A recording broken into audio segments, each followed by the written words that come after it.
Hello everyone. आज हम बात करने वाले हैं एड्स के बारे में, जो कि एक एक्वायर्ड इम्यूनोडेफिशिएंसी सिंड्रोम है। एक्वायर्ड का मतलब होता है ड्यूरिंग लाइफ टाइम, और इम्यूनो का मतलब होता है इम्यून सिस्टम। तो उसमें क्या डिफिशियंसी आती है। डिफिशियंसी मतलब कमी, सिंड्रोम मतलब ग्रुप्स ऑफ सिम्टम। तो ये क्या है, एक नॉन कंजेनाइटल डिजीज है जो कि हमें बर्थ के बाद होता है। ठीक है। पैथोजन क्या है इसके, HIV वायरस। मतलब HIV का फुल फॉर्म होता है ह्यूमन इम्यूनो डिफिशियंसी वायरस।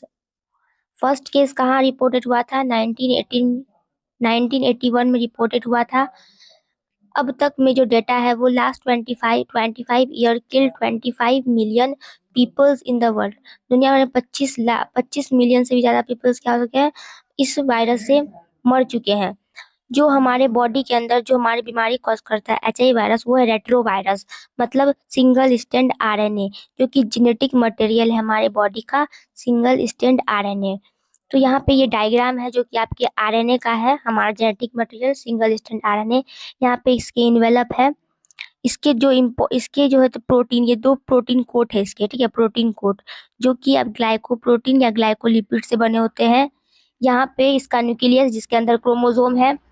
तो ये क्या है, यूजली हमारे बॉडी के अंदर रेट्रोवायरस कॉज करता है। तो हमारे बॉडी के अंदर जो हमारी जेनेटिक मटेरियल है वो है DNA।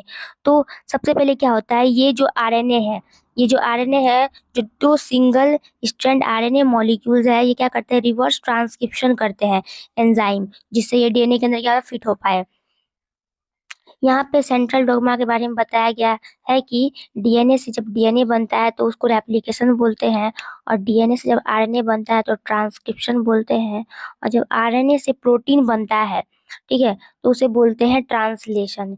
और जब यही प्रोसेस रिवर्स होता है, मतलब उल्टे डायरेक्शन में होता है, जब RNA से DNA बनता है तो उसको रिवर्स ट्रांसक्रिप्शन बोलते हैं। ठीक है, रिवर्स ट्रांसक्रिप्शन, यहाँ पे ट्रांसक्रिप्शन, और ये प्रोटीन बन जाता है। फिर DNA से RNA बनता है, फिर प्रोटीन बनता है। उसके बाद इसके क्या क्या मोड ऑफ ट्रांसमिशन है, मतलब कैसे कैसे ये बीमारी हो सकती है। तो sexual contact with infected partner, transfusion of infected bloods and their products, bloods और उसके प्रोडक्ट्स लाइक प्लेटलेट्स। ठीक है, sharing of infected needles syringes by drugs abuser, जो इंसान इंट्रावेनस ड्रग्स यूज करता है, लाइक इंट्रावेनस ड्रग, उसको ये बीमारी हो सकती है। Do not spread by mayor touch और फिजिकल कॉन्टैक्ट। ठीक है, spread only through out body fluid.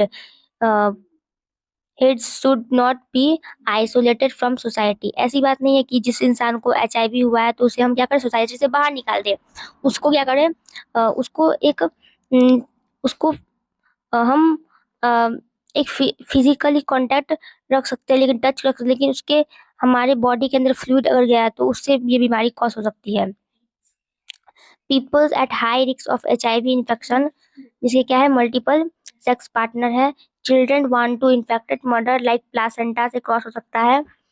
Who required repeated blood transfusion, जिसको प्रॉपर तरीके से क्या होती है, जिसको एनीमिया की प्रॉब्लम हो जाती है, ठीक है, थैलेसीमिया की, ब्लड ट्रांसफ्यूज होता है तो उससे हो सकता है। ड्रग्स एडिक्ट, जो ड्रग्स लेते हैं, addict who tax intravenous drugs. ठीक है, यहाँ पे वही RNA की जो मैंने बोला ऊपर में, यही डायग्राम बताया गया है। ये है GP120, इसके जो प्रोटीन है ग्लाइकोलिपिड के बने होते हैं। ये GP, इसके जो ये हेड हेड और ये जो इसका ये डंडा है वो GP41 इसका होता है। और यहाँ पे इसके न्यूक्लियस के अंदर क्रोमोसोम होते हैं जिसमें ये बीमारी कॉज होती है। इसके HIV का जो फैक्ट्री होता है वो मैक्रोफेज है, मतलब T हेल्पर सेल बॉडी के अंदर कॉज करता है। तो ये क्या है, हेल्पर T सेल जो है वो प्रोग्रेसिवली डिक्रीज इन नंबर। क्यों? क्योंकि इसमें क्या डिजीज कॉज हो रही है, तो जिससे जिससे ये क्या हो रहा है, इन्फेक्टेड हो रहा है, तो इसकी नंबर भी कम हो रही है। तो हमारे इम्यून सिस्टम पर इसका इफेक्ट पड़ता है, जिससे इम्यून सिस्टम बिकम वीक हो जाता है। Patient start suffering from infected which are otherwise easily overcome like mycobacterium. इसमें लिखा गया है कि अगर हमारे बॉडी के अंदर जो नॉर्मल बीमारी भी हमारे बॉडी को होती थी और उससे हमारा इम्यून सिस्टम फाइट करता था, अब वो भी नहीं हो पाएगा। क्यों? क्योंकि हमारा T हेल्पर सेल कम हो चुका है, क्योंकि वो बीमारी कॉज कर रहा है बॉडी के अंदर। कौन? HIV वायरस, जो कि फैक्ट्री बन चुका है, T हेल्पर सेल होता है। वायरस फंगल टैक्सोप्लाज्मिक कापोसी सार्कोमा, ये सब क्या है, एक नॉर्मल डिजीज है जो कि हमारा इम्यून सिस्टम नॉर्मली फाइट कर देता है। लेकिन एचआईवी होने से क्या हो चुकी है, हमारा इम्यून सिस्टम खो चुका है, इसलिए वायरस, छोटे छोटे वायरस, फंगी या कापोसी sarcoma is a cancerous disease जो कि इजिली ओवरकम हो जाता है, बट हमारा इम्यून सिस्टम डिफेक्ट हो चुका है, तो ये बीमारी भी एक बहुत बड़ा बीमारी का कारण हो सकती है।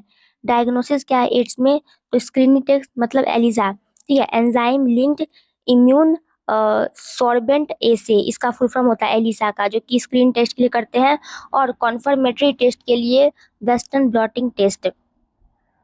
There is a time lag between infection and appearance of first symptom is called incubation period, मतलब इन्फेक्टेड होने से उसके स्प्रेड होने तक डिजीज, उसको बोलते हैं इंक्यूबेशन पीरियड। ये few month and many year तक हो सकता है। ट्रीटमेंट क्या है एड्स के, only partial effect, can be prolong life of patient but can not prevent death. हम डेथ को तो नहीं प्रिवेंट कर सकते, बस हम उसको पार्शियली क्या कर सकते हैं, उसको इफेक्टिव मतलब उसके लाइफ को थोड़े और समय तक बढ़ा सकते हैं। डेथ इज इनविक्टिबल, डेथ क्या है, उसको तो हम कुछ भी नहीं कर सकते। इसके क्योर क्या है, एंटी रेट्रोवायरस ड्रग्स दीजिए, क्योंकि ये रेट्रोवायरस बॉडी के अंदर कॉज करता है, इसीलिए no cure, so prevention is the best option. और एड्स जो मनाया जाता है वो 1 दिसंबर को हमारा एड्स दिवस मनाया जाता है। Thank you for watching this lecture.